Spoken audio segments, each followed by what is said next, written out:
Hey, what's up? My name is Eric, but you can also call me Deke, and this is the very first episode of my podcast called Chillin with Deke. Now, there's a little backstory about how and why this got started, but I'm not going to tell you that right now. If you want, go to my website. It's called chillinwithdeke.com and read the About section and also my first blog post. You'll get a good idea of my backstory and what this whole Chillin with Deke series is about. Follow me on social media as well. The links for my accounts will be posted to my website. But if you want to search it, go ahead and type in Chillin with Deke on Instagram and Twitter with no spaces. And then for Facebook, Chillin with Deke with the spaces. But right now I want to talk about my first guest. His name's Pete Rostosky. He used to play offensive tackle for the Pittsburgh Steelers in the 1980s. He currently owns his own coal business.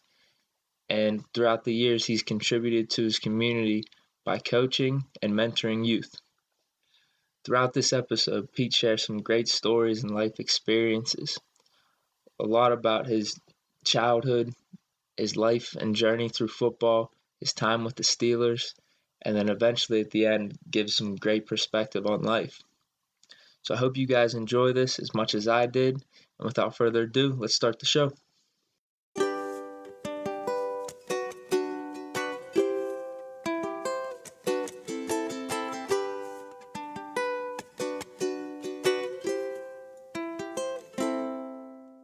Alright, so this is it. This is the first episode of Chillin with Deke. I'm here with none other than Pete Rostosky, here in the basement of the Rostosky household. How are you today, Pete? Doing good, buddy. It's always good to see you, Eric. Yeah, this is great. So I walk in and your wife greets me and she tells me you're in the shower. What's going on there? You got to clean up or something for this? Wow, I didn't think you were going to break that question very first one. No, I'll tell you what. I like to work a lot, and today I went up to the farm. I cut a bunch of wood. I split it, and I never had enough time to do what I wanted to do. But I had about an hour before I met with you, and I figured to get it off the truck, and I stacked it by my house right here, and I was all dirty and full of sawdust, so I said I better jump in and look nice for you. Oh, okay, thank you. I appreciate it. Yeah, you are looking good. Nice sweater. Do I smell good too? Yeah. What is that? I can't give my secrets away. Come on, no, that can't be saying. Like people be running out and grabbing all this stuff that I. That's fair enough. Fair enough. Okay. All right, so I guess how I wanted to start off was just talking about how you grew up. So can you describe how your childhood was? Is there a certain age you want me to start at, or? I guess maybe grade school. Wow. Man, grade school. Well, I grew up on a farm. All right, I'm a farm boy, and I grew up about 20 miles south of Pittsburgh, a little town called Monongahela. Mm-hmm. And a lot of people have heard of Monongahela because of the river, or that's where famous Joe Montana grew up. Ooh. And he was probably about 4 or 5 years older than me. He was on one side of the river, I was on the other side. Get back to, growing up, grade school, wow. Yeah, just like anything, you had your little tips and stuff on the bus. And then even going through grade school, I was always kind of picked on a little bit because, really? Yeah. I can't imagine that, though. Looking at you now. Yeah, I was picked on. I mean, the funny thing is, I got in a lot of fights, and I don't want to admit that, but I used to carry a comb in my back pocket, and every time, we would, teacher would excuse us to go to the bathroom, we went as a group, and I would comb my hair, and all of a sudden, after I comb my hair, I put the comb back in my pocket, and all other boys would mess up my hair, and I would get all mad, and all of a sudden, we'd be rolling in the bathroom, and teacher would come in there and break it up, and we get paddled, and yeah, I was always getting in trouble for stuff like that. I mean, but my first up to sixth grade, I went to 4 different schools. Oh wow! Yeah. What was that like going to all those different schools growing up? It didn't bother me one bit. I mean, I didn't think nothing of it at the time. Yeah. Yeah. Okay. Now, you said you were a farm boy. Now, I know you too.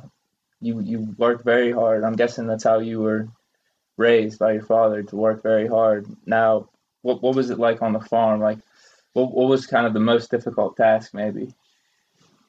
Well, in the summertime, always was baling hay. I mean, it's not fun baling hay. I mean, it's hot, and the hay seeds are flying around, and you're sweaty, and you're lifting bales of hay. And when I was small, heck, it seemed like they were heavier than me at the time. My dad, he just believed in work. I mean, when I would come home from school, I mean, I would work till dark, and he kind of resented my dad for it a little bit. All my friends were out having a good time, especially this is like in high school, junior high and high school. They would be going to the movies or swimming or hanging out at the mall, whatever. And I would have to work till dark.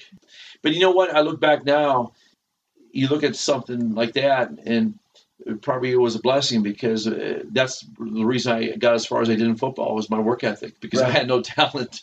I mean, it was my work ethic. I mean, everybody saw in college and with the Steelers, they saw that, my work ethic. I mean, that I was going to quit. Okay, got you.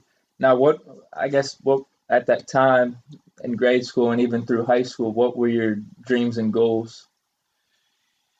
Wow, that's a good question.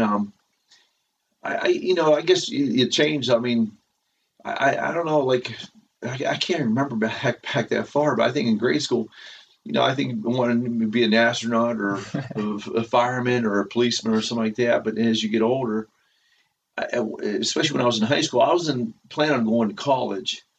I was thinking about going into the coal business with my dad or into the mills. The mills were big. I mean, there was a mill right down bottom of my hill. It was called Combustion Engineering. And it was a big mill, and it paid real good. And I knew you get a job, something like that, you could be making 3-4 times more money than what people were coming out of college would be making, and be in debt. So I was planning on maybe working into a mill or into the coal fields. Okay. Now, I guess what kind of changed? When did you start playing football, and when did that kind of become a possibility? It happened when I turned, 13. I just became a teenager, and I was going in 8th grade. Mm-hmm. My birthday is July 29th, and my dad, after my birthday, came up to me. He says, "Listen, son, I'll allow you to play one sport. I don't care what it is, but you play one sport, you're not allowed to quit." So at the time, I'm thinking, okay, what sport's going on right now? I know we're still have summer vacation, so I figured football was going to start. So I got into football. I mean, if my birthday was probably during baseball or basketball season or something, I probably would have went out for that. I mean, because I just wanted to get off the farm. I mean, my dream wasn't to play football or play in the NFL, whatever. My dream was to get off the farm. Yeah. That was my dream. So that's what got me started. In 8th grade, I went out. I played in 8th. Saw very little playing time. 9th grade, same thing. Saw very little playing time. 10th grade, same thing. Very little playing time. Yeah. 11th grade, very little playing time. Then also when I became a senior, I went to Elizabeth Ford.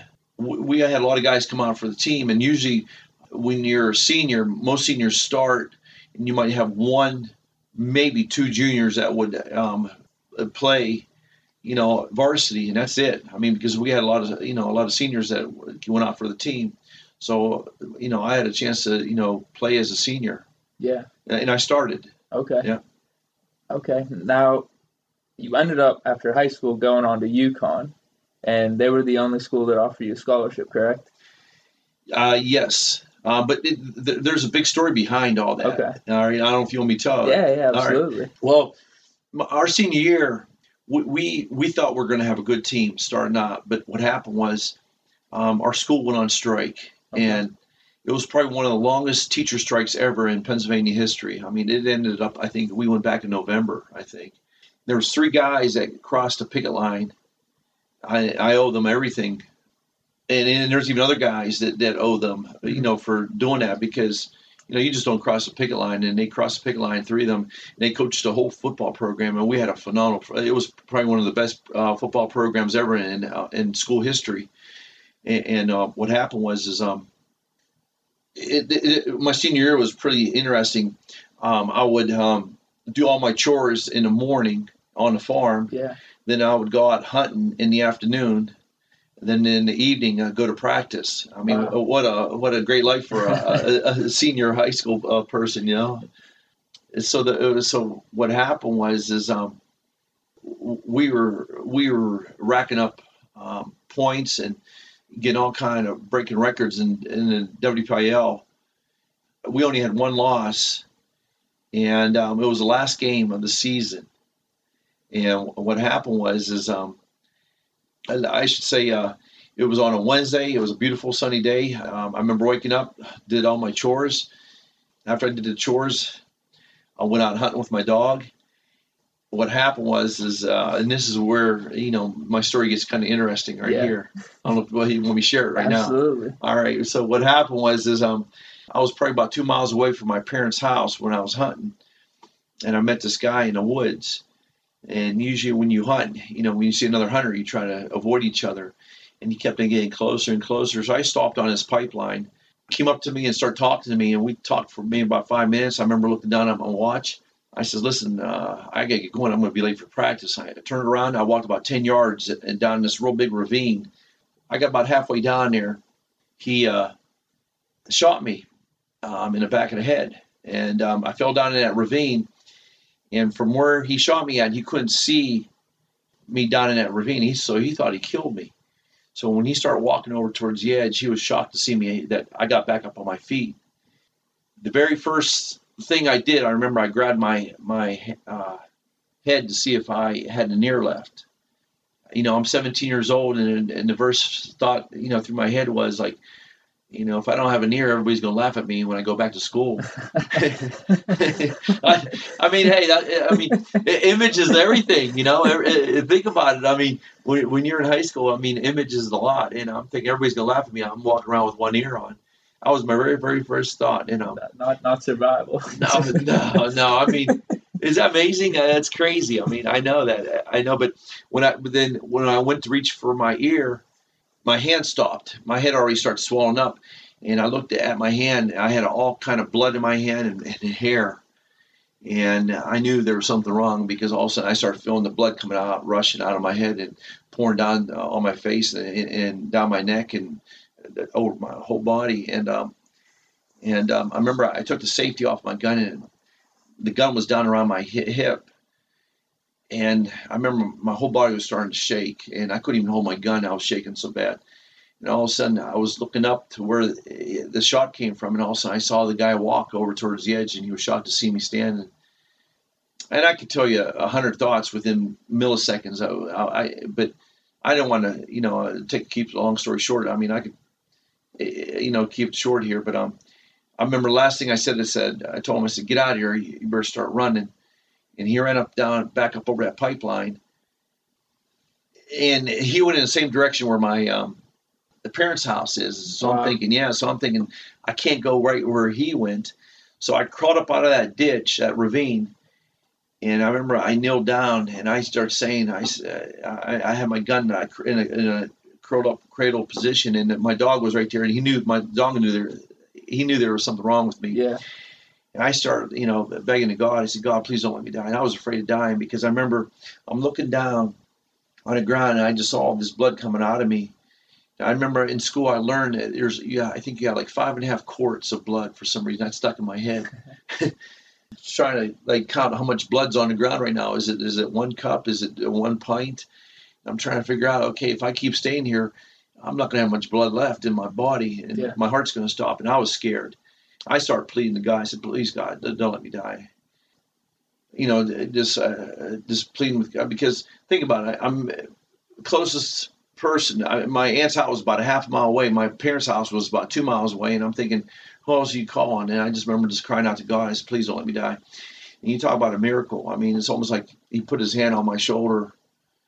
It's like, and I don't know how to explain it, whatever. And so like, a lot of people say, well, I was your adrenaline, whatever, but I remember every detail that day except me when I was on that ground, and when I got to my aunt's house. I don't remember going up that hill. I just don't remember it. I mean, I remember but at the very top of the hill, I remember I took my shirt off and I wrapped it around my head because I was bleeding so bad. I remember every exact detail. I just don't remember coming up that hill. Wow. Yeah, it's just almost like, God like carried me up that hill. That's You crazy. talk about a miracle. Yeah. Yeah, I remember I took my shirt off. I wrapped it around my head to just try to stop some of the bleeding. I walked to my aunt's house because I don't want to bleed all over her house. I go, Aunt Betty, I says, I've been shot. I said, call my mom. And back then they never had 911. They never had ambulance service. Yeah. And my aunt didn't know how to drive. I says, Aunt Betty, call my mom and tell her to take me to the hospital. I says, by the way, do you have any aspirin? I said, my head is killing me. And she ran into the bathroom and got a bottle of aspirin. I remember it was spilled all over the table. Yeah. While she was calling my mom, I was picking up gobs of aspirin. And I couldn't stand the pain, the burning and the throbbing. I mean, I just couldn't stand the pain. It was, so, I mean, I took I don't know how many handfuls of aspirin. I just tried to stop the pain, and I thought it helped me, whatever. And so my mom picked me up and took me to the hospital. And they took me in an emergency room, and they couldn't operate on me right away because I took all that aspirin. It's amazing. So about 15 hours later, I'm laying in a hospital. They operate on me. They took out, it was 80-some BBs. I still have them in a little container. Wow. It was a shotgun he shot me with. It was a shotgun. It was during small game. They stitched me up. I probably had about 80, 90 stitches in my head. So that was Wednesday. Thursday comes around, I'm still in the hospital. Friday was the game. Yeah. Friday night game, we played Ringgold, which was Joe Montana's team. We beat Ringgold, and the whole team and the parents came in and gave me the game ball. That Friday night after the game. Yeah, and it was real late. After Friday night, and they all came in late after the game, and because I was in Mon Valley Hospital, and I was right next to Ringgold. Okay. So everybody was right there. So maybe the bus just came there, after the game, and everybody got off the bus and went into the hospital right there. That's really cool. Yeah, it was pretty neat. So that was Friday night. Saturday I stayed in. Sunday I was released. I get a phone call from my head coach, calling me up and said, Monday we're gonna have the press come up at our practice, and all the newspapers were coming up. I mean, because it was the first time ever in school history that we made playoffs. So all the local newspapers, the Pittsburgh Press, everybody came up, and there was all kind of reporters and photographers, and I'm getting my pictures taken in some of the pictures and stuff, and I'm all bandaged up. And after all the press left and everything, my head coach calls me up and says, listen, he calls me up off to the side, and he says, you want to play Saturday? And the first round of playoffs was against Butler. Okay. And we're going to play them at Mount Lebanon Stadium on turf. He goes, you want to play, don't you? I said, oh, Coach, I would love to play, because I wasn't planning on playing any more football. I figured, play high school football and that's it, and get into the workforce. Right. So and I said, Coach, I would love to play. And I enjoyed the game, but I enjoyed being with my teammates. I was making it was fun being a senior and not going to school. And we were real tight, and we were doing really good. And I enjoyed hitting people. Yeah, I did. I enjoyed smacking people around. I just enjoyed it. I started thinking, and you could do this legally, with equipment on and a helmet and pads. I mean, it was fun. I mean, to me, I thought it was fun going around hitting people. I mean, and I enjoyed defense more than offense. I went both ways, offense and defense. Okay. But anyways, I remember that Monday he took my helmet and he took all the air out of my helmet, and he says, "Listen, if you could get your helmet on," he says, "I'll allow you to play on Saturday." And I remember I kind of got it on halfway on, and he looked at me. He says, and I'm kind of paraphrasing. I better watch what I say. He goes, heck, son. And he called everybody son. He goes, heck, son. He says, if you could wear your equipment, he says, you could play for me Saturday, but he says, make sure you get a doctor's release. Okay. So that was Monday. So Tuesday we go to practice, and we had to practice at TJ because our field was under construction. So none of our home games were at home. Wow. Our home games were at Bell Vernon, but because of the playoffs, we had I guess they made arrangements. We practiced at TJ. Okay. I think they had lights. That's why we practiced at night, and they had lights on. I had to wear the skirt, which all the quarterbacks, the quarterbacks wear the skirts. I mean, it's a different colored jersey, and we call it a skirt. Oh, gotcha. Yeah. The red jersey? Yeah, red jersey, and we could just call it a skirt because, like, if you wear the red jersey, you're like a pansy. Like, nobody was allowed to hit you. So the coach made me wear it, and I felt so terrible. I had to wear this, like, the red skirt. And so nobody was allowed to hit me. So we're after practicing, my mom took me to a doctor's, our local doctor, our general practitioner. He sits me down in the office, and he says, "You're lucky to be alive." He says, "You don't know how lucky you are to be here." He says, "Just get out of my office." So I didn't get a release from him. So the next day I went to practice, had to wear the skirt. Nobody touched me. And that was Wednesday. My mom go see another doctor, made another appointment, go in his office after practice, and he sat me down and said, "Listen, you're lucky to even be here." He says, "Guy, remember," he said, "another half inch over it, it would have hit your spine and it would have killed you." Man. He says, "You're playing. You don't even think about it. You're messing around with death." So I left there kind of disappointed. Thursday, go to practice, wear the skirt. And nobody was allowed to touch me. Then after that, my mom made 2 appointments, saw 2 doctors. Okay. And same thing. They said, "No, you're lucky to be here. Do you realize you had major head trauma? You realize, how much damage? You don't even think about it. And then close to your eyes, and they said, don't even think about, doing something like that. You're not super any kind of contact. Get out of here." Both of them said that. So I was really getting discouraged because that was Thursday. So Friday, go to practice and wear the skirt again. Nobody was allowed to touch me. And after practice, my mom picks me up. She takes me way out in the country, way far out in the country. And I'm thinking, where the heck is my mom taking me? And we go to this person's house. It was a split level, and the garage was down at the level, and there was a basement off to the side of the garage. And I remember walking in, and there was all this like doctor's equipment, like stainless steel and all this crazy equipment. And a guy comes up to me and sits me down in right where all his ad equipment was, and he starts poking at my head and trying to pull the stitches apart and see if they're going to bleed. And he's, I was trying to not say anything. It was hurting me a little bit. He was pushing on it and stuff, and it's just seeing how much pain I could take. And he started realizing, I guess it looked all good and everything. And I remember he says, "I think you could play." And I remember he gave me one of those pink passes. It said, "Dr. So-and-so, you have my permission to, allow Pete to play." And I said, "Come on, Mom, let's get out of here before he changes his mind." So anyways, I get in the car with my mom. I go, "Mom, where'd you find this guy? This guy is like unbelievable. How come you didn't, take me the first time to this guy?" She goes, "Don't you know who this guy is?" I go, "No." She goes, "I can't believe you don't know who this guy is." I go, "No." And she goes, "This is our veterinarian." It was our veterinarian because someone tried to call. Oh, it's all good. All right. Good. You can imagine doing that today. There'd be all kinds of lawsuits and everything. But you know what? It's amazing. Like my mom knew my heart, she kind of, and I'm thinking, man, I'm a parent today, and I know my wife would never allow me to do that to my kids, whatever. I'm thinking, man, what was my mom and dad thinking?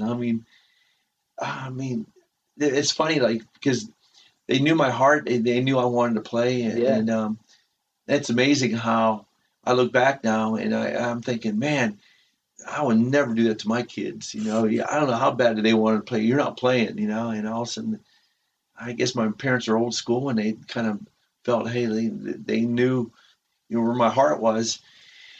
And to make a long story short, I played that game, played Butler. There was scouts from Connecticut, University of Connecticut there, and they were looking at a couple other guys on a team. And I had an unbelievable game. I played phenomenal. It was probably the best game I played the whole year. And I was hitting everybody. I was even hitting my own players. And that game got me a scholarship. Wow. And I tell a lot of kids today, you just never know. Like, one game can make a difference. Yeah. Now, one game got me a scholarship. and it was a full ride. And my dad says, "Hey, listen, you got to take it." I mean, and so I went to Connecticut. Wow, that's amazing. Now, what do you remember anything they said to you, or what did they see in you, like to get you to go there? Well, at the time, the two things that they look at, the two things that I know, because I coached after I got out of the NFL. I coached for a while, and I saw a lot of scouts from colleges looking. Two big things they look at is your size and your speed. Okay. And you had both. Sort of. I mean, I don't know about speed, but I mean, I was already 6'4", and I was pretty big back then. Yeah. You know, not weight wise, but my height, and they felt they could put muscle on me, whatever. Okay. And so, you know, they feel like everybody has those two gifts. They have potential. Okay. I'm just being honest. Hey. Yeah. Do what it takes, right? Yeah. So. All right. So you ended up having a successful career at Connecticut, and then you end up being undrafted, going into the NFL, and the Steelers picked you up, right, for training camp. Yep. Now, when did you kind of know you had a chance to make it? It's funny. I mean, I'll back up a little bit so people will realize, you know, what happened is, like, I was in college. You know, I played 3 out of the 4 years I started. Yeah. And I had a pretty good career. And there's a couple other guys who probably were better than me in college. Mm-hmm. But I remember going to my head coach. I remember going up the stairs, and he had this real fancy office. And I remember sitting down, and I asked head coach, I says, listen, I just want to give it a shot, because I don't want to look back in life and wonder what if I could have. And I remember, and you got to understand, he was, you know, protecting me. But he didn't know my heart. I remember he says, "Listen, Pete," he says, it's a tough business. Not too many people ever make it. Yeah. And at the time, Connecticut wasn't big in football, and I think at the time there was probably maybe a half dozen guys that ever played in the NFL up to that point from Connecticut. So we weren't like a football school at all. What happened was you know, out of, you know, being gracious to me, he felt like, hey, best thing I could do right now is worry about my academics and study hard. I remember him saying it's a cutthroat business. You'll get hurt. Don't even mess with it. A lot of guys, you know, that are really good don't even make it. Yeah. And I remember I walked out of his office, and man, my eyes were filled up with a bunch of tears, and I'm walking down the stairs, and I'm thinking, man, I mean, who's this guy telling me what I can and cannot do? I mean, and he was just being a smart head coach. Right. He knew the odds and the chances. I mean, there was a couple other guys that were being looked at on our team, and they went as, you know, free agents too, whatever. But what happened was I remember getting up early in the morning, and, you know, you went to college, Eric. Not too many people get up early in college. No. I was up around 5 o'clock every morning. I was working out, lifting, running the stadium stairs. I was working real hard to get myself in the best shape I could be. And I remember, you know, the scouts were coming around looking at a couple players. They looked at me and stuff. And you know, there wasn't much interest, whatever. But anyways, you know, I had my hopes real high. And I remember the first draft day came around, and I didn't get drafted. And then the second day, the draft came around, and I didn't get drafted. I remember right after the draft, the Steelers called our room, and I wasn't there. My roommate took the message. I was in the library studying. So when I got back to my room, there was a lot of people, you know, all around, huddled up around. I guess the word got it that Steelers called me. And there must have been probably about like a dozen or so people in my room, and I'm thinking this is a joke. You know, they're messing with me. They say, "Hey, the Pittsburgh Steelers called," and they knew I was from Pittsburgh, and I thought, you know, they're really going to try to pull a good one on me. No, they did. Here's a number. Call them. I'm thinking I'm not going to call them. Hey, it's just a prank. And they kept on teasing me. Come on, man, you got to call them. And so finally, I called them. I remember talking to Tom Modrak and Dick Haley. They were the two scouts for the Steelers, and they said, "Listen, we liked what we saw, and we want to give you a tryout." And I remember they flew me down there. I stayed at my parents' farm, and I remember driving down 51, and my dad pulls into Century 3 Mall and buys me a pair of turf shoes for $24.95. I mean, What brand were they? I remember. I don't even remember. I was just glad because we played on grass up in Connecticut. We never played on turf. So he bought me a pair of turf shoes, and I'm lacing them up as he driving me down through 51 and through the tubes. I remember going through those front doors, the Steeler office, and those big doors, and had the 4 Super Bowl trophies there. And I remember going into the locker room.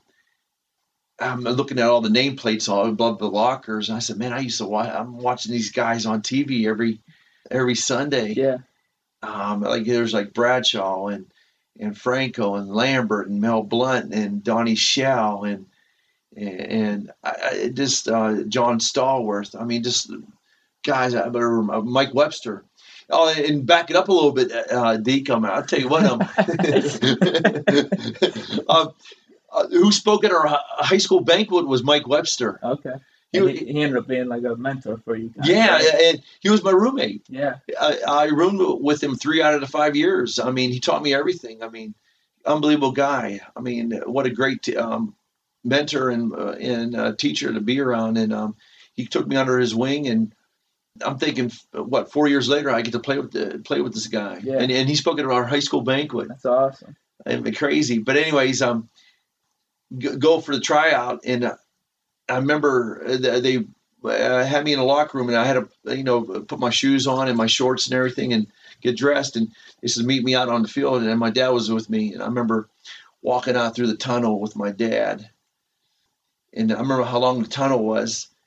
My dad had a cigarette in his hand. I remember this to this day, and I remember my dad didn't say too much to me. I mean, he never even told me like he loved me. I mean, he showed his love by putting a roof over my head and giving me food and clothes. I mean, he's just old school, and yeah. I mean that's how it was. That's the way he was brought up. And I remember he grabbed my arm there right before we left, right before the tunnel, leaving the tunnel, and he grabs my arm and he says, "Son, just do your best." And then he talked about it, getting a shot of what do you want? Everyone adrenaline, yeah, man. I just fired me up. I mean, man, he talked about my eyes welling up, and hearing that from my dad.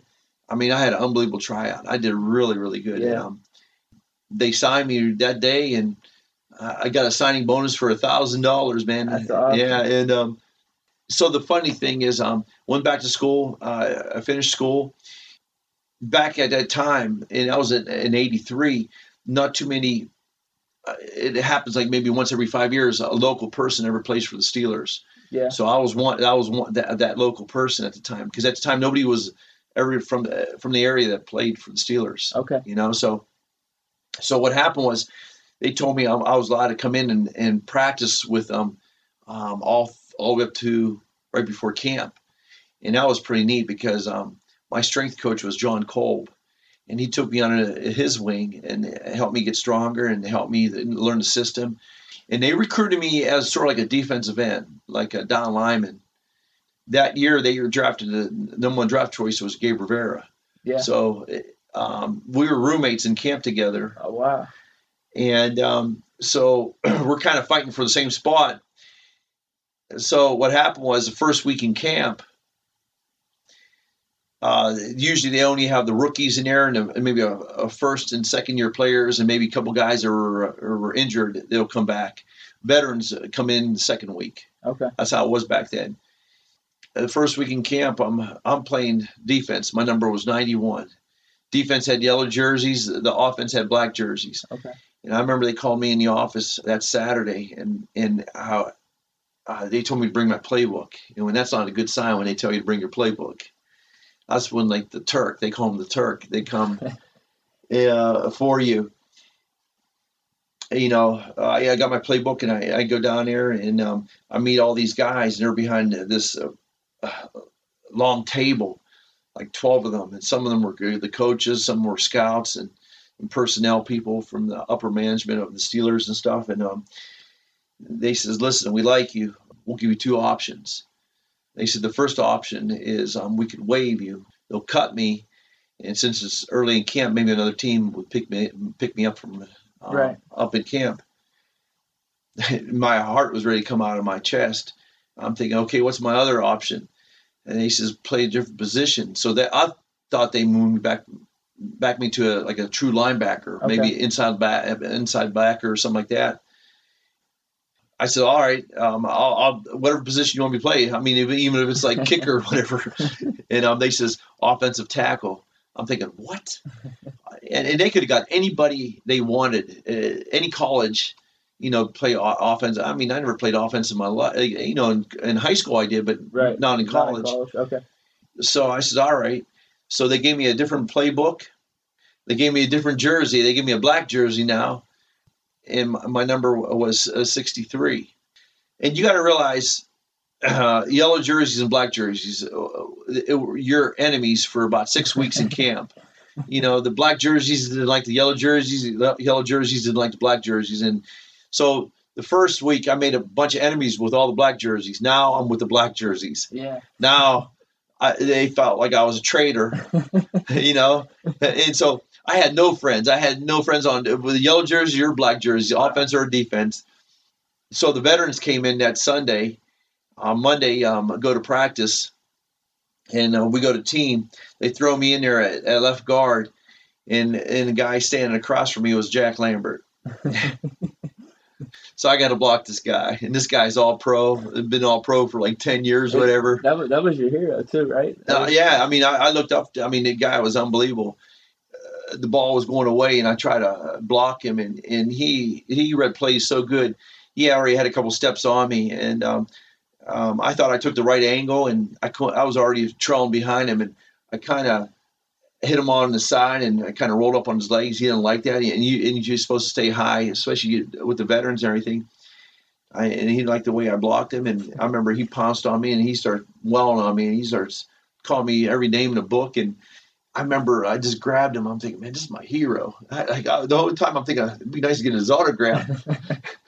So what happened was I remember I started throwing some fists too, and we started going at it. It felt like we were going for 5 minutes, but probably it was about 30 seconds. And they broke it up, and I remember him calling me all kind of names and everything. Hey, Rook, you're not going to make this team, and this and that. And I'm just trying to just somehow make the team. And we had it was a real long camp because we had to play the Hall of Fame game. So we had to come in another week earlier than all the other NFL teams. Yeah. So we started, I think, like July 6th, our first, which was really early. So we're up in St. Vincent's for almost 7 weeks. Yeah.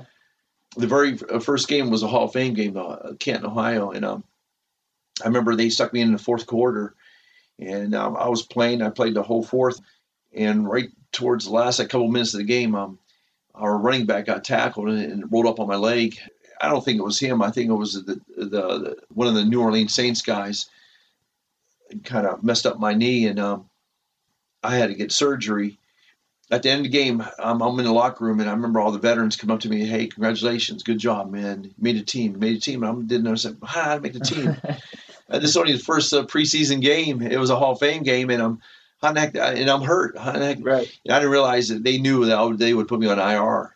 Okay. Which was a blessing. I mean, after my leg got healed up, I practiced the rest of the season with the team, and I learned the system. I got bigger, stronger, and it kind of helped me up. It was kind of blessing in disguise that I got hurt, and I learned the system, and then came back to following year, and that's when I broke into the starting lineup. Oh, that's awesome. Yeah. Now, even though you made the team at that point, did you ever feel like you actually made it, or was there another point, like in your career, like maybe when you made the starting lineup, or maybe it was a certain game where you're like, okay, I kind of belong here, Well, you know what, Chuck, no, that's a good question. I mean, you ask anybody, like the guys I played with, like even Webby and Tunch and Wolf and Terry Long, and these guys, they were, the part of the offensive line. You never ever felt like you made the team.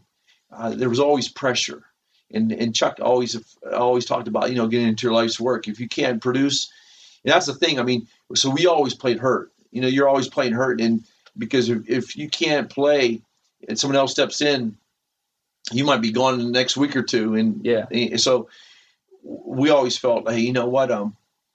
Every game you got to perform. If you don't perform, that's your job. I mean, there was a lot of pressure, and I never felt I ever made it. I felt like, hey, every week you had to perform in and out because you had a bad game. Someone else comes in there and does better than you, then guess what? You're out of a job, and hey, they don't need you, and hey, get released. Yeah. Now, do you think the NFL, whenever you made it, did it live up to expectations for you? Was there anything that kind of like surprised you, either like personally or professionally? The one neatest thing is being local. I had a lot of support. I mean, I had a lot of businesses, a lot of people rooting for me because, like I said, it didn't happen that often, a local person playing for the Steelers. I mean, there was a lot of local football players playing for other teams, but never for the Steelers. Like I said, it would happen like once every 5 years back then. Yeah. And so I had a lot of people rooting for me, and it felt really, I mean, I got a lot of support, and a lot of people were excited. Like when as soon as they knew who I was, like, man, this guy, man, he's local, and we want to treat him good. Yeah. Okay. It was neat. Now I got another one. So you've made it to a few playoffs, right? Whenever you were with the Steelers, you get bonus checks, right? Yes. Now, did you spend those bonus checks on anything like, I don't know, some type of like guilty pleasure you had, or something lucrative? No, you know what? I remember I bought my mom a piano organ. Okay. And that was the only thing I splurged. I put it away. I mean, I remember my dad taught me, like, it's not like how much you make, it's how much you keep. Okay. And I remember, like, I was very, and I am still today, I'm very frugal. I am. I mean, I always, you're laughing. Come on, Deke. I mean, I do remember that wave pool. At the wave pool, someone gypped you like a couple bucks, and you went up to show him who was boss. I do remember that. You remember that? I don't remember. I forget all about that. Really? Yeah, it was like $2, and you went back up to the counter. Yeah, well, hey. I mean, it's just a principle. I guess it's just a principle. I mean, I don't know. I just felt, hey, that stuck with me. Words of wisdom. I mean, yeah, so you can make a lot of money, but if it goes out just as fast, what good is it? Yeah, got you. Now, was there someone in the locker room with the Steelers that you knew just you don't mess with that person? Well, one guy was always Lambert. I mean, nobody could talk with him. I mean, everybody had their stools in area. We would sit on the stools. Everybody would face out. He would always face in his locker, and like not too many people would talk with him. Now, other than that, I mean, everybody was pretty, chilled out and cool and everything. And the offensive line always stuck together. There was like 8 or 9 of us. And nobody kind of messed with us. I mean, because if you messed with one, you're messing with all 8 or 9 of us. It's like a brotherhood. Yeah, and it was real tight. And that's what made it fun playing for the offensive line. I mean, like we stuck real tight together because we never got recognized. We never, had any kind of accolades or anything like that, or anything that we were the workhorses. They call us the turds or the Buffaloes or whatever, the Washington was the Hogs, whatever. I mean, it just matter. Like we were always, low guys on a totem pole, and so we kind of lifted each other up. Okay. So we stuck tight together. Gotcha. Now, you played under Chuck Noll. He's a pretty legendary coach. What type of wisdoms or sayings that he gave you do you still have today, that stick with you and you try to apply? There's so many. I mean, and I can maybe name me a few, and then you ask anybody that played for him. I mean, they're like Nollisms, like we called them. He had some really good ones. Through my business and through life, I mean, there's stuff that I go look back on, and I remember him saying certain things. And I think one thing that really stuck out to me is loyalty. And I remember him saying this. We were in a big team meeting room one time, and he said, "I don't care who you are. I don't care if you're all pro or all American, or you've been here for 10, 15 years as a veteran. I don't care who you are." He says, and you had all kind of potential. doesn't mean nothing to me. He says, I'm looking for guys that are loyal to me, loyal to the system. And that stuck with me. Even like when I coached in high school and even like in business and stuff, you're looking for people that are loyal because I look back now, it makes sense because, you could take a monkey and teach him anything, teach him skills. But, if that monkey ain't loyal to you, well, he ain't worth a crap. I mean, think about it. I mean, so, you could teach anybody anything. But, it comes from the heart is loyalty. Okay. I mean, when you're loyal, I mean, you'll do anything to help the situation, help the team out, whatever. I mean, you through tough times, whatever, that person's going to be there. You can rely on that person. Exactly. Yeah. Okay. Absolutely. So now this is something I find fascinating because I'm such a big fan of football, and a bunch of the players are like my heroes, and I can't imagine people like quitting early almost. You had a chance to continue your career after 5 years, correct? Yes.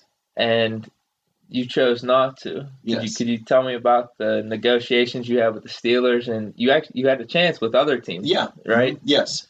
Well, good question. I tell you what happened was my contract ran out, so I went to them to negotiate. And I just wanted to get, up to what other guys were making, roughly, not like what the real good guys and the other. I mean, I thought just in a ballpark, at least being a ballpark, but being a free agent, they kind of had me a little bit. And I remember negotiating with them, and I remember walking in their office, and they says, "Listen, Pete, we made you." And it just shocked me. And they says, "We'll make 10 more like you." And I'm thinking, man. And I started realizing, how it was just a number, and it's true. And they made me. You're right. I mean, because I never played offense in my life, and they invested in me, and they put time in me, and they I imagine they could do that with anybody. And so, like in this business, I understand that that's all part of in the NFL. It's all business. I mean, it's big business now than it ever was, especially that's like over 30 years ago. I mean, last year was in '87.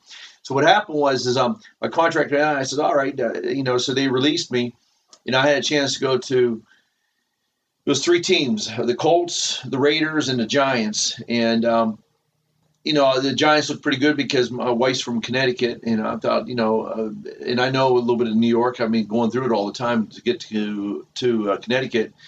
Raiders, away out in California, it was pretty neat to play for black and silver, but I didn't know, I didn't want to move all the way out to California. Yeah. So I picked the Colts. I flew down to the Colts, and I was ready to sign with them. And they were giving me not bad money, but then, 6 hours from here, driving wise, Indianapolis. And what happened was I started thinking, I said, I just bought a house here. And if I have to buy another house out there or rent one, how much further ahead I was going to get. I mean, I'm thinking I'm just getting my body all beat up and everything. I says, and back then the money wasn't there. I mean, average offensive lineman was probably making like around 130, whatever, around 130, 140, whatever. And I'm thinking, all right, I got 2 mortgages and I says, how much further ahead? I'm just getting beat up. And to qualify for my pension, you needed 4 years. I put 5 years in already. So I says, you know what? I'm going to say no. And it was a tough decision, but I thought I was making the right move to do that. I mean, I really did. I mean, because I felt, hey, you know what? I look now at some of the guys that played a little bit longer than I did, and they're all mangled up and hurting, and they're paying the price now. And I'll be 56 this year, and I feel pretty good. I mean, I came out of it not bad. I still, I got my aches and pains here and there. You got some energy to you, I'd say. I always did. That's one thing I got going for me. Yeah, you're right. So, I mean, now, fast forward to now, you're a dad. You have 2 great kids. I know I'm good friends with them. Yeah. And you've a great wife. You play with the Steelers. You own your own business, right? Mm-hmm. Cool industry. Now, I don't know, what gets you excited now? Do you have any like dreams or goals that you're pursuing now? Wow, man! I tell you what, Deke, man, you're like really. Those are some tough questions. I mean, some of them are like, for me, I think the biggest thing is like anybody, you get at a certain age, you start realizing, hey, you want to be totally debt free. Hopefully, have my kids' colleges paid for. I mean, those are like, money wise, goal wise. I mean, I'm looking to do that and have a chance to see this country a little more, do a little more traveling. Yeah. I mean, those are some of my things. But you know me. We work together in youth group. I enjoy working with youth because I feel, everybody has something to give.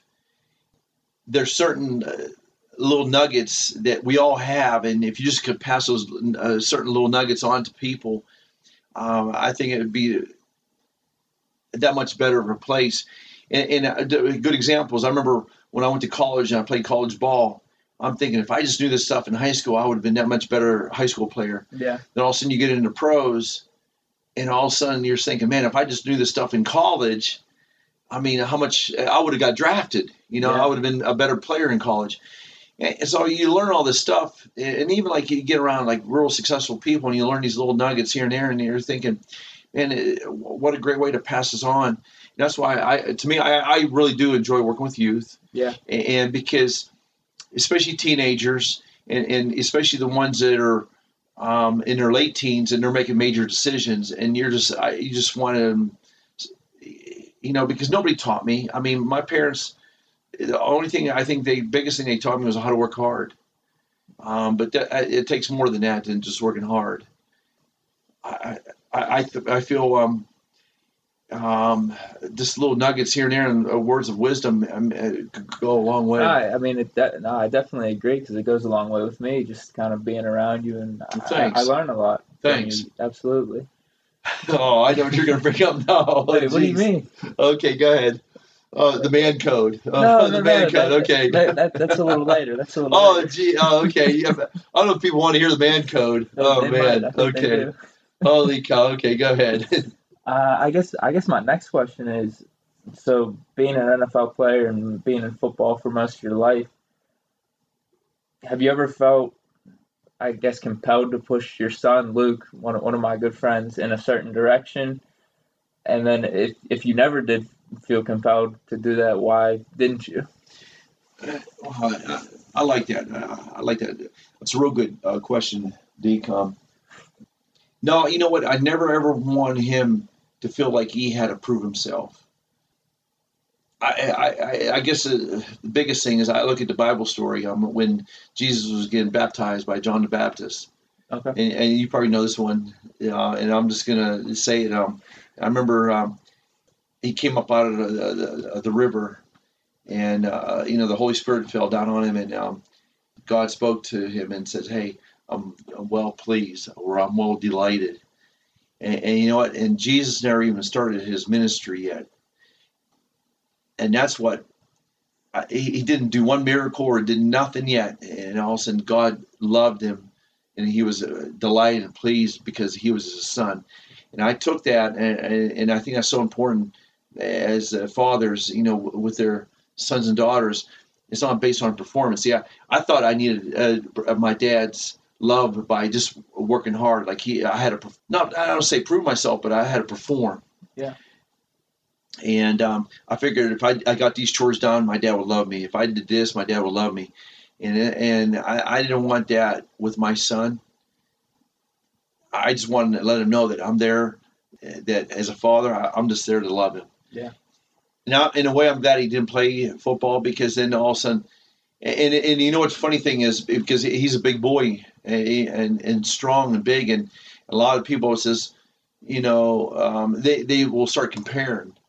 I just didn't like the way people would always come up and approach me. Hey, are you playing football? How come you're not playing? And, and now he has something to live up to, and I didn't want him to. He played lacrosse, and he was good at lacrosse. But the thing is this, I mean, sports ain't everything. I mean, no. As a father, I mean, I'm kind of glad because he is so much further ahead of the game than I ever am. I'm serious. I mean, he is so much better than I ever was. I mean, I look at his age, and he has so much good people skills and wisdom and everything. And I'm thinking, man, I just wish I had the knowledge that he has at that age. I mean, I look at what he knows now.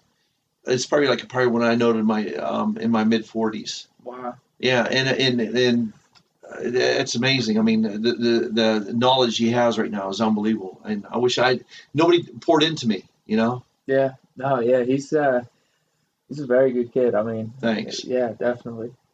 Now, how would you define success? Now, after all you've been through, how would you define it? Success. Yeah. Success. Wow, that's really good. Wow, man, you're throwing some. I tell you, the next people you interview, you better ask them the same questions. I want to hear their answers now. I got you. All right, man. Good. On it. But the success is. I think everybody wants to have joy and happiness in their life, and my success is you find the right person. I found, my beautiful wife. We've been married 31 years now, and she brought and still does unbelievable joy to me. And we laugh all the time, and it's always like a new day, and it's like a new romance. But two beautiful kids that we raised, and we're proud of them. And in our society, I guess we base a lot of success on material things, and I mean. For me, you can wake up and feel good about what you're doing, and just having that kind of joy. Okay, nice. All right. So with that being said, who do you kind of look to and say, I find that person a success? Wow, you know what? It's funny because in life we're always comparing. We're always looking at other people. And I think that's one of the biggest mistakes. I mean, I can say this and that. I mean, there's some of my friends I look at and I said, man, and I think they got it together and this and that. And, we're not sure what they're going through, their struggles and that. But I remember hearing this a long time ago, like if we threw in all our troubles and bad situations into a pot and everybody else throws it in, and you get someone else's, you're thinking, man, I want my troubles back, Right. And or your bad situations that you go through life. So you know what I mean? I think part of life is you're going to go through struggles. The one thing about that, I mean, it can make or break you, and hopefully, I always look at those situations in life and say, hey, God, what are you trying to show me here? I don't know. I look at other people. If anything, I want to be more like Jesus. I mean, okay. I'm being honest, Deke. I mean, I'm thinking. I guess if anything, that's who I look to is Jesus. Okay. I mean, there's no other like professional people out there, or I don't know. I even like successful people. I mean, because you don't kind of know what's going on the inside, right? Everyone's kind of fighting a battle no one knows about. Yeah. So I mean, Jesus, though, like you're saying, he kind of sets the best example of what a man or success should be. Yeah, exactly. Yeah. Okay. Do you have any favorite books at all? Any ones that you pass on to others? Recommend? You know what? When we first got married, I read a lot. I almost got burned out on books. My buddy, Jeff Winters, he teased me now because he's a big reader, and I'm starting to read more now. Getting into more books right now, but I remember some of the books that really helped me. One of the best books that kind of stuck with me, and I really enjoyed is How to Win Friends and Influence People. you told me to read that book, and that's probably okay, that's probably one of my favorite books too. So you started that? Oh yeah, I've read it. Yeah. Okay. Absolutely. Good. All right. Good. That's an amazing book. Yeah. But there's a couple other ones, but I mean, to me, if anything is, but you know what, another thing too, I spend a lot of time and we're all working together on this is the Bible. I mean, we're trying to, be more like Jesus. I mean, what a great book to really, if any. I mean, I think that'd be the main book, because man, you read something and you think you know that one, and you go, wow, it just hits you differently, because I think in life you go through seasons, and all of a sudden, Right. it's something might have meant something differently 20 years ago. Now it means totally different. Yeah. So. A lot of it's about context too, right? Mm. Like maybe, I don't know, maybe back in the day we didn't understand the context of what was being said, and now we do. It's like, yeah, wow, it's put a whole new twist on things. Yeah, exactly. Yeah. Yep. All right, so what are your daily rituals now? Like, what did the first 60 or 90 minutes of your day look like whenever you wake up?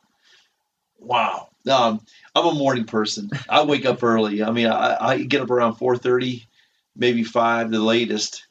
I jump out of bed, and I got to make sure I don't wake anybody up. And I'm always excited. I mean, people think I'm nuts, but I love mornings. I don't sneak around, but I try to be quiet, and so I will.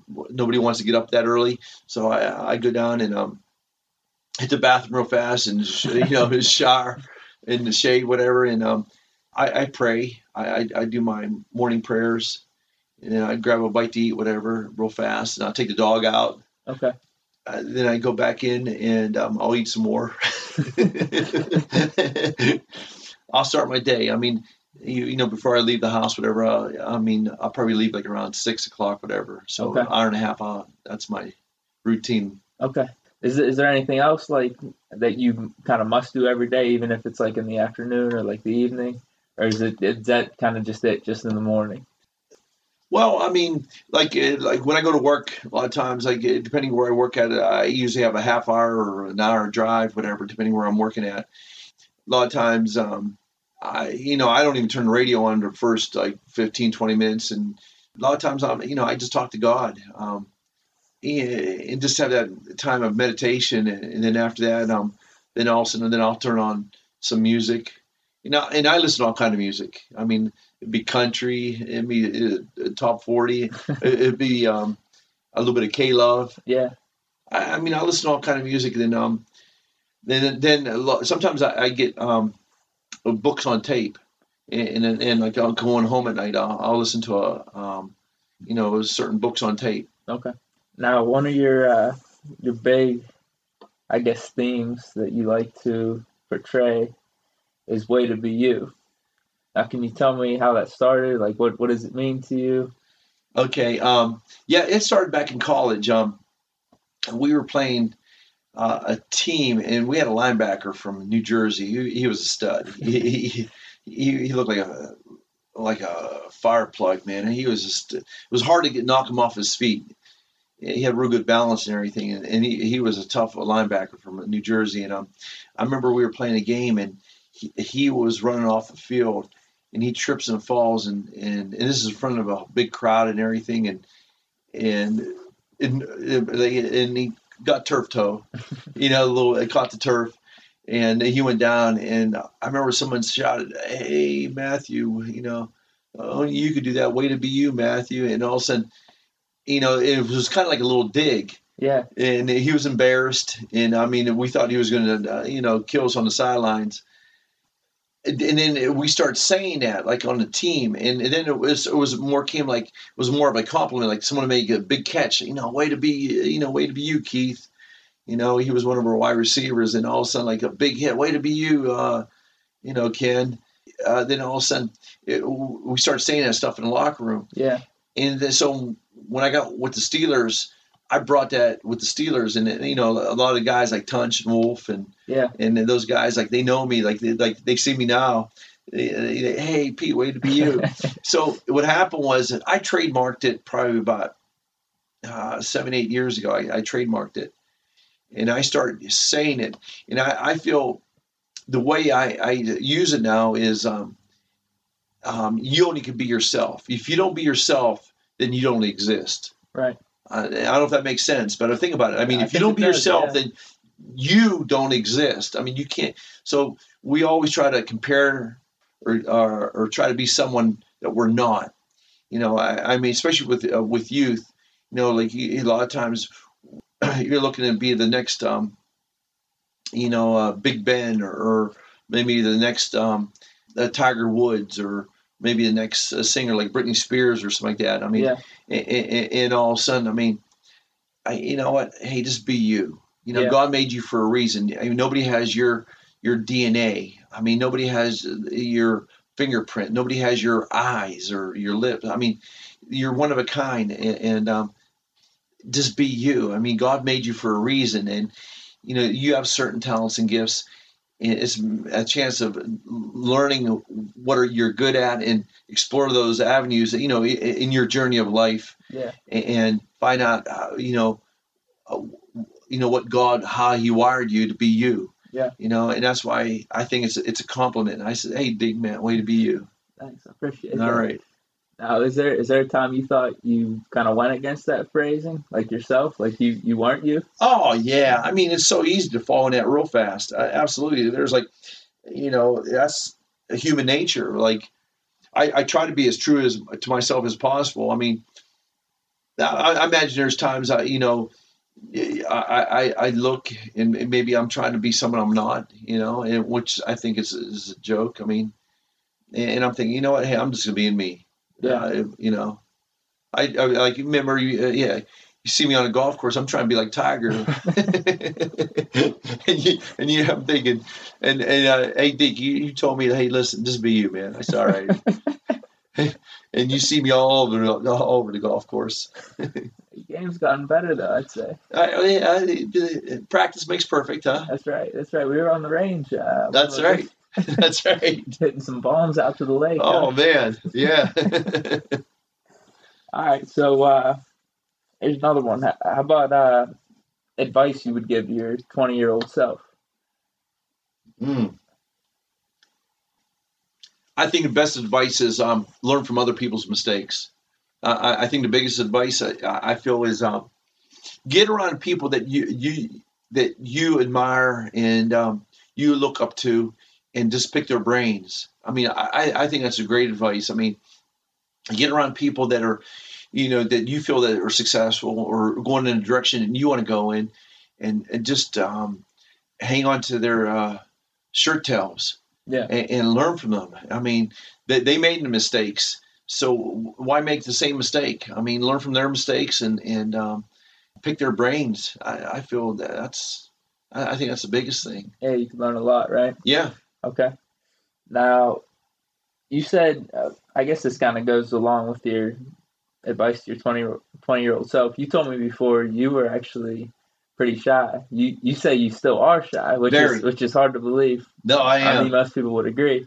So how did you kind of force yourself to get out of your comfort zone to stop being shy? Well, I think in my journey in life, I mean, when you were with the Steelers, I remember my rookie year, I was hurt, and I remember we would go around. It was Mr. Rooney, Rocky Blyer, and me. We would go around schools speaking, and these guys were unbelievable speakers. And I'm thinking, man, I have to step up my game a little bit. I mean, so you get around those kind of people, and you learn from them. You do enough of it, you feel comfortable. But I mean, I don't know. I never feel comfortable in front of people. I mean, really? Because I grew up on a farm. I was a farm boy. I mean, I never was around people that much growing up. I don't know, maybe it just stuck with me, but I enjoy doing a lot of things by myself. But I mean, if I have to, I'll get around people and talk. I mean, I coached, and heck, you're playing in front of thousands of people. I mean, you better not be shy, I guess, huh? That's true. Yeah. That's true. All right, now I guess I got here just some few rapid fire questions, but you could take as long as you want on the answer. All right. So what was your favorite city to visit whenever you were playing in the NFL, or even now? Wow. Let me think about that one. Favorite city. Man, I mean, they're all neat, but we never had much time to spend in those cities. I mean, I remember we were playing a Monday night game down in New Orleans, and we were down on Bourbon Street. It was a Monday night game. So we flew in Saturday. We had all day Sunday, and And all of a sudden, Monday night game came around, and we were so tired. I don't know, and I don't think it was jet lag. It was just a matter of like we were just around the hotel too long, and I mean every city's neat. Like Seattle was neat, San Diego was neat, Miami was really fun. I mean, I look at Chicago. I mean, it was really neat. It was a neat experience, but we never spent much time. I think one of the funnest places was Vegas, but that was like after the. Well, you know what? I was there for the NFL arm wrestling championships, Vegas, and that was a fun city. How'd you place? You know what? Me and Mike Merriweather, he was the lightweight, I was the heavyweight. We came in second one year. Oh, sweet. Yeah, we came in second. Yeah, but Vegas, that's always fun. I mean, a city that never goes to bed or sleeps, whatever. Yeah, exactly. Yeah. All right, this is a would you rather. You like those questions? Yeah, that's fine. Yeah. All right, so would you rather eat a bowl of vomit? Oh man. Days. Deke. Hold on. Would you rather eat a bowl of vomit or lick a hobo's foot? I would lick a hobo's foot. Okay. How about you? What would you do? Yeah, it's got to be the hobo's foot. Oh, I mean, a lot quicker. I look at any kind of people throw up. I mean, I'm gagging already just thinking about it. Holy cow! Holy cow! All right, now this one's actually a fan question. This came from some of my friends. Okay. They wanted me to ask you this. Uh-oh.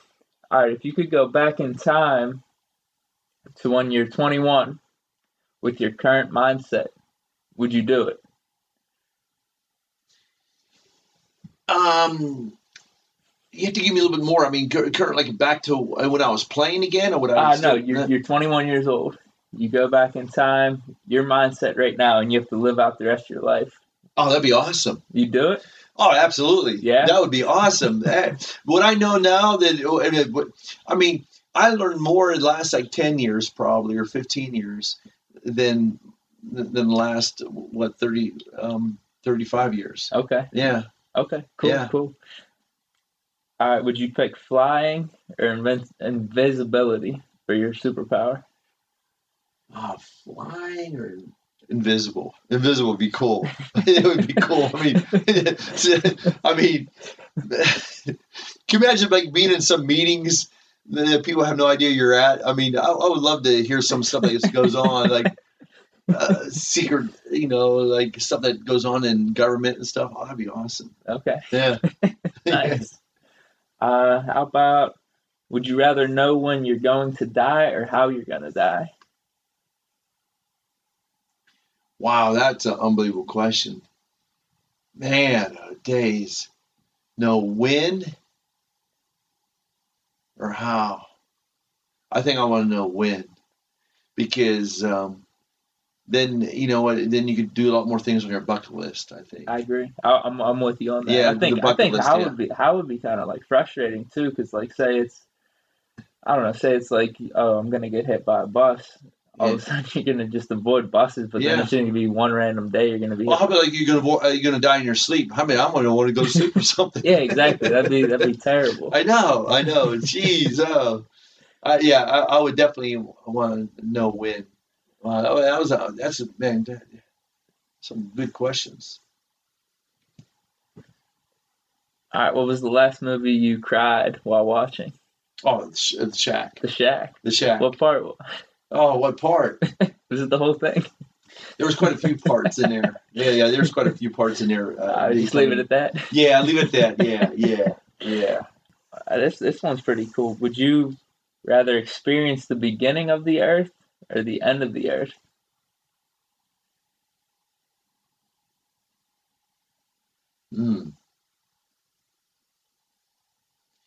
Well, the beginning. Can you imagine just being there with if you was like Adam, and you had you're laughing. That would be the beginning. Am I right? There's a lot of ways to look at the beginning, right? I mean, the beginning.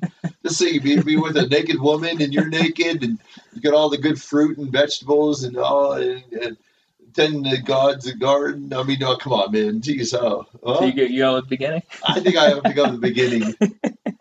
Who knows what the end is going to look? I don't know. Hey, fair enough. Yeah. All right, so who do you think's more attractive? Oh, man. My wife. Leonardo DiCaprio or Mark Wahlberg? Leonardo, I would say, yeah. You think? Yeah. Now, listen, I've been asking a bunch of girls that. They go with Wahlberg, actually. Really? Yeah, I'm kind of shocked, aren't you? Yeah, me too. I don't know why. I thought, man, wow. Yeah, that's news to me. Yeah, I don't know. Yeah, I'm kind of shocked about that one. Wow. But hey. Wow. I don't know. I guess that's kind of it. I don't want to hold you up anymore. Do you have anything you kind of want to promote out there? What? Last thoughts, last sayings, any wisdom you want to drop? Wow.